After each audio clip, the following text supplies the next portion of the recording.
22 bab. Hazreti İsa ulağa, yani temsil bilen mundaq dedi.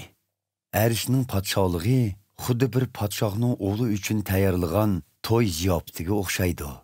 Toy kuni padişah ziyafetga taklif qilingan mehmonlarni chaqirish uchun chakorlarni avatibdi. Lekin mehmonlar kelishni xohlamabdi. Buning bilan padişah yana boshqa chakorlarni avatib, ularga, mehmonlarga, qaranglar, ziyofat tayyor bo'ldi. Öküz ve semiz mallar soyuldu. Hamma narsa tayyor. Ziyofatga marhamat danglar, deb toplabdi. Biroq mehmonlar ularning so'zlarini e'tiborga olmay, biri etisiga ketsa, yana biri tijoratiga ketibdi. Qolganlari hilqi chakorlarni tutib elib, qattiq urib, o'ldirib yetibdi. G'azabga kelgan podshoh lashkarlarini chiqarib, u qotillarni yo'qitib, ularning shahriga o't qo'yib yetibdi. Ondan chakorlarga to'y ziyofati tayyor. Lekin chaqirilganlar loyiq bo'lib chiqmadi. Endi sizlar yo'l ochanlarga berib, uchratqanligi odamlarning hammasini to'yga taklif qilinglar, debdi.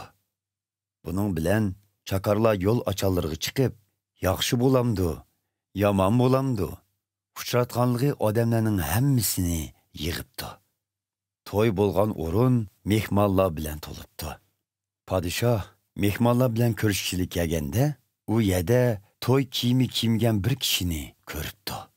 Padişah uningdan, "Birodar, to'y kiyimi kiymay bu yerga qanday kirding?" deb so'rabdi.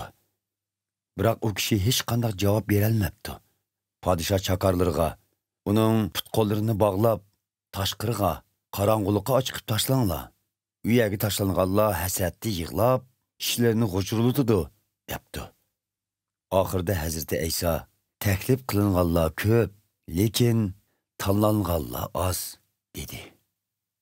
Buning bilan farislar u yerdan ketib, qandoq qilib Hazreti İsa'ni o'z so'zlari bilan tuzoqqa tushirish haqida maslahatlashdi. Ular o'z shogirdlarini Rimdan tayinlangan Herod podshohining tarafdorlari bilan birga Hazreti İsa'ning yeniga avatib, "Ustoz, sizning samimiy odam ekanligingizni, kishilarga Xudoning yo'lini sodiqlik bilan o'rgatib kelganligingizni va hech kimga yuz xotir qilmaydiganligingizni bilamiz. Chunki kishilarning sidqi qiyofati bilan hisoblashmaysiz. Qani, aytib bergaysiz. Rim imperatori Qaysarga bosh topshirishimiz Tavrat qonunimizga xilofmi qandoq?" deyishdi.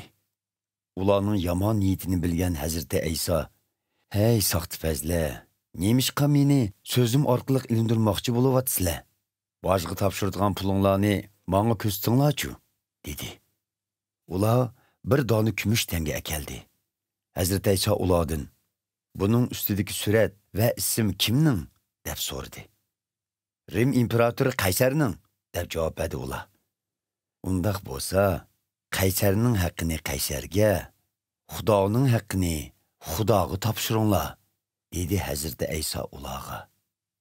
Ular bu so'zni anglab, hayron bo'lishdi-da, Hazreti İsa'ning yenidan ketib qoldi. Shu kuni o'lganlar tirilmaydi deb qaraydigan Saduqiy diniy iqimliklar Hazreti İsa'ning oldiga kelib, "Ustoz, Musa payg'ambar Tavratda bir kishi farzand ko'rmay o'lib ketsa, uning aka yoki inisi tul qolgan yangisini amriga elib, qarindishi uchun nasl qoldirishi lozim deb ta'lim bergan. Burun bu yerda 7 oq-huquqi bor edi. Cho'ngi o'langandan keyin olamdan o'tdi. Farzand ko'mganlikdan keyindiki inisi yangisini amriga oldi. Biroq u farzand ko'may olamdan o'tib, ayoli keyindiki inisiga yotliq bo'ldi. Bu ish toki 7-inisigacha davomlashdi. Oxirida u ayolmi olamdan o'tdi. Endi so'raydiganimiz shuki, qiyomat kuni bu ayol 7 oq-huquqdan qaysisining ayoli bo'lib tiriladi? Chunki uni hammasi amriga olganda." Hazreti İsa ularga mundaq javob berdi: "Sizlar muqaddas yozmalarni va Xudoning qudratini bilmaganliginglar uchun xatolisizlar. O'limdan tirilgandan keyin insonlar arshdagi farishtalarga o'xshash xotin olmaydi, erga tegmaydi. O'limdan tirilish masalasi haqida Xudoning sizlarga degan so'zini o'qimadinglarmi? Ajdodlarimiz İbrahim, İshak ve Yakup'la allı burun olamdan ötken bolsa-mı, Xudo ularni tirik hesaplab, men İbrahim, İshak ve Yakup'la e'tiqod qilib kelgan Xudo bo'laman deydi.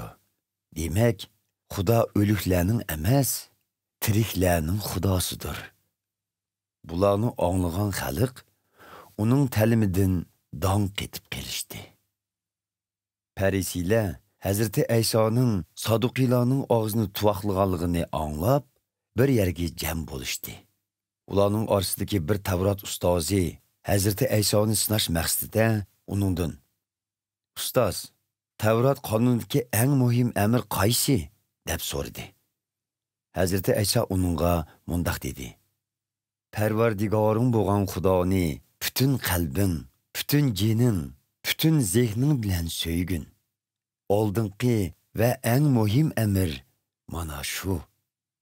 Uningga o'xshash muhim yana bir amr bo'lsa, qo'shningni o'zingni so'ygandek so'y."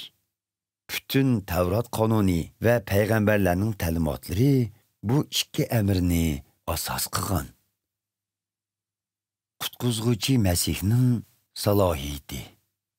Parislar to'plashib turganda Hazreti Ayso ulardan: "Qutquzg'uchi Masih to'g'risida nima o'ylayapsizlar? U kimning avlodi?" deb so'radi. "Davud podshoning avlodi", deyishdi ular. Hazreti Ayso mundaq dedi: "Undaqda nima uchun Davud podshoh muqaddas ruhning ilhomi bilan qutquzg'uchi Masihni Xo'jayinim deb ataydi? Davud Zaburda mundaq degan-ku: Parvardigor Xo'jayinimga aytdiki, men sening dushmanlaringni oyog'ing ostida dasatgucha mening o'ng yonimda o'ltirg'in." Qutquzg'uchi Masih Padişah Davud'ның avlodi bo'lsa-mu, lekin Padişah Davud Masihni Xo'jayinim degan yerda Masih uningdan ulug' bo'lmamdi. Hazreti Aysoga hech kim gap qaytara olmadi. Shu kundan e'tiboran hech kim uningdan savol so'rashga petin olmadi.